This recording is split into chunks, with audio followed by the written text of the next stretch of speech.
Ada rasa takut sholat saya tidak diterima karena hati tidak khusyuk. Terkadang pikiran masih kemana-mana, hati masih berpikir kotor, sahkah sholat saya? Ketakutan yang berlebihan membuat saya mengulang-ulang sholat saya. Apakah saya terkena penyakit was-was? Bagaimana solusi untuk mengatasi was-was tersebut?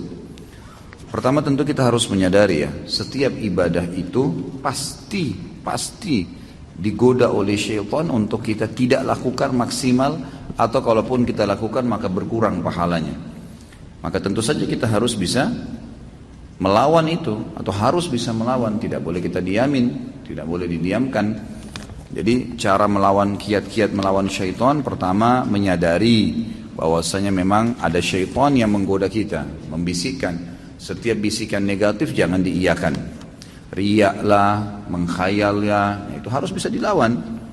Yang kedua, kita belajar konsentrasi.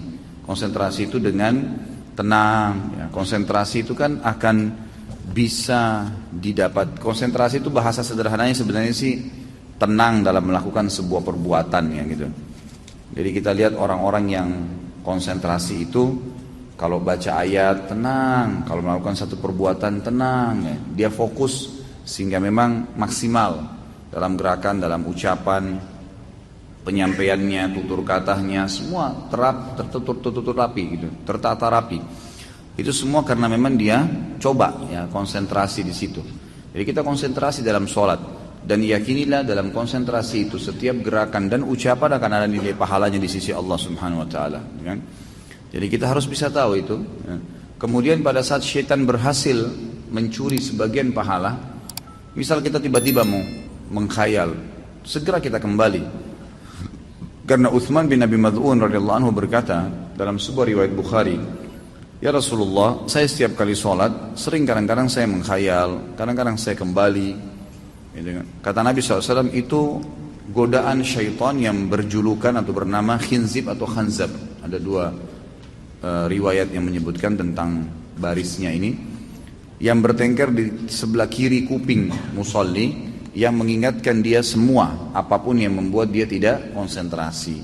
Kalau datang kepadamu, bacalah isti'adzah a'udzubillahi minasyaitonirrajim dan meludahlah sebelah kiri 3 kali dengan ditiup ya, 3 kali.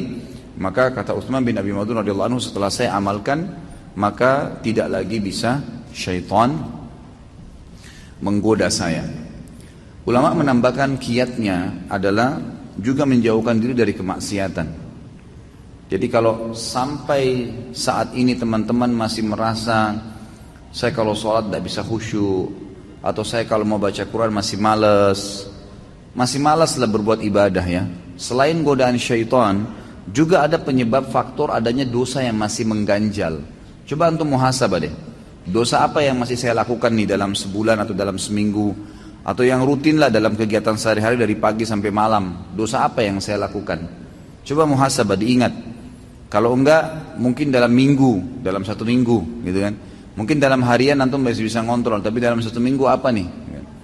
Nah itu dosa-dosa itu kalau kita bermuhasabah insya Allah dan kita tutup pintunya, maka akan membawa kita pada kekhusyuan ibadah. Jadi sholatnya bisa lebih khusyuk, baca Quran bisa lebih nyaman. Kalau mau ngerjakan ibadah itu jadi ringan, lebih ringan. Mau sholat malam bangunnya ringan. Itu karena memang sudah tidak ada beban dosa. Jadi dosa itu juga menjadi penghambat memang. Menjadi penghambat. Itulah yang dikatakan oleh Imam Syafi'i yang pernah saya sampaikan ya. Beliau belajar kepada gurunya Imam Waqi'. Jadi setiap kali Imam Syafi'i rahimahullah dikasih pelajaran oleh gurunya Imam Waqi', hafalan segala selalu lupa. Lalu Imam Syafi'i mengatakan dalam pepatah syair yang masyhur, syaqautu ila Waqi' su'a hifdhi. Saya mengeluhkan kepada Imam Waqi' tentang buruknya hafalanku, setiap hafal pasti lupa. Fa arsyadani ila tarkil ma'asi. Maka dia perintahkan saya untuk meninggalkan dosa, maksiat. Imam Syafi'i bingung, dosa apa yang saya lakukan itu. Dia coba bermuhasabah dalam kegiatan sehari-harinya, umumnya semuanya sudah berusaha dijaga, makanannya, minumannya, pakaiannya, halal, pergaulannya, bagus-bagus saja gitu. Maka dia lalu mulai melihat, ternyata gitu kan, kalau beliau mau jalan dari rumahnya ke rumahnya Imam Waqi' melewati sebuah pasar. Dan waktu itu di pasar itu masih ada perempuan-perempuan yang tidak pakai jilbab, Kadang-kadang di pasar itu ada transaksi-transaksi yang haram, ada kezaliman. Maka Imam Syafi'i bilang, tinggal ini nih yang saya belum coba nih. Ini beliau cuma lewat ya di pasar itu, nggak mampir, nggak punya toko di situ, nggak ikut transaksi. Kemudian beliau bilang, saya ganti jalurnya. Tadinya lewat di depan pasar, sekarang lewat belakang pasar. Dia nggak lihat pasar lagi. Ke rumahnya Imam Waqi'. Lalu dia hubungkan perkataan Imam Waqi' setelahnya, wa akhbarani bi anna ilma nur wa nurullahi la yu'ta li 'asi. Dan disampaikan kepada saya bahwasanya ilmu itu adalah cahaya dari Allah, dan cahaya Allah tidak bisa dikasih, tidak bisa didapatkan kecuali pada orang yang bermaksiat.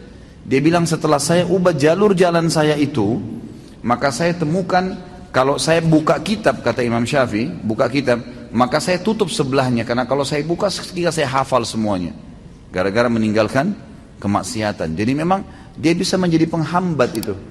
Coba bermuhasabah. Insya Allah dengan menjaga diri dari kemaksiatan, maka salah satu faktor untuk membuat kita bisa khusyuk dalam ibadah.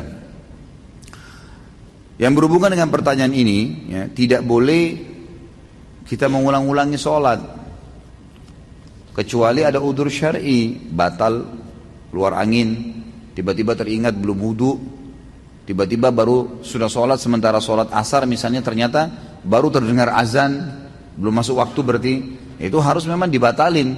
Tapi kalau hanya karena tidak khusyuk lalu diulangin, ini godaan syaitan yang lain lagi nih. Karena ini perbuatan bid'ah, nggak boleh ngulangin sholat yang sudah dikerjakan.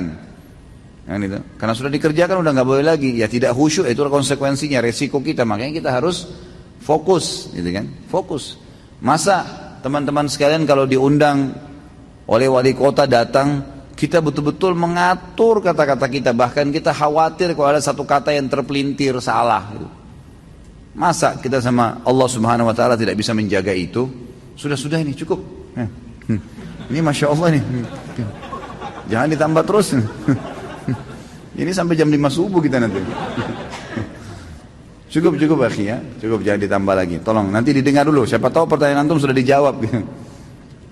Jadi jangan diulangin ya, nggak boleh ngulangin sholat secara khusus, apalagi ya berhubungan dengan masalah sholat nih, nggak boleh diulangin kecuali ada udzur syar'i. Misal belum masuk waktu tadi, gitu kan, maka baru masuk waktunya ya kita batalin, kita sholat lagi. Atau sudah selesai sholat ternyata memang belum masuk waktu, atau tidak punya wudu, atau salah kiblat, hal-hal yang mendasar itu diulangin gitu kan. Tapi kalau enggak, maka setahu saya nggak boleh, itu was-was ya. Apakah saya kena penyakit was-was? Ya jelas, penyakit was-was. Dan saya sarankan yang bertanya ini membeli buku yang pernah saya bawain, itu judulnya Bahaya Penyakit Was-was. Dan di situ ada solusi-solusinya. Terbitan Pustaka Tazkiyah, harganya kurang dari Rp20.000. Baca dan insya Allah mudah-mudahan poin-poin di dalam buku itu akan bisa memberikan jawaban kepada Anda.